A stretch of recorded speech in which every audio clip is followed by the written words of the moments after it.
প্রিয় জিনিস হারাতে হারাতে এখন আর বুঝে উঠতে পারি না কোনটা প্রিয় আর কোনটা অপ্রিয়।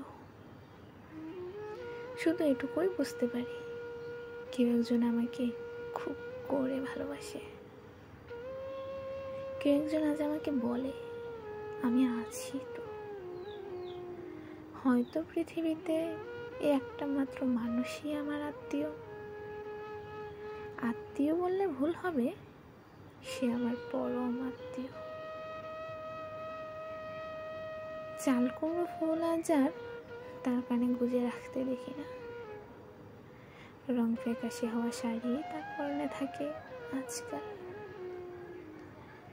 জিজ্ঞেস করলে মুচকি হেসে জবাব দেয়, বাড়িতেই তো থাকি, একটা পড়লেই তো হলো। তার গত হওয়া চরিত্রে এসব কিছুই ছিল না। কাজল চোখ আজ নির্ঘুম রাতের কালিতে পড়ল। কারণ জিজ্ঞেস করলে তখনও মিথ্যে করে বলবে কাজল মেখেছি গো। তার মায়াভরা চোখ দুটো আজ নেশাচোরের নেশা কাতর হয়ে থাকে। যদি বলি কবে থেকে ঘুমাও না ঠিক মতো, তোমার চোখে যে হাজার রাতের ঘুম জমে আছে।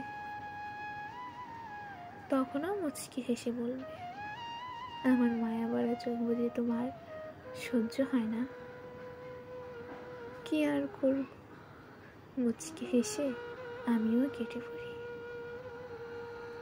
একটা অদৃশ্য দেয়াল, একটা অদৃশ্য নদী, বুকের ভেতর নদীর তীরে দেয়াল ভাঙিলেও।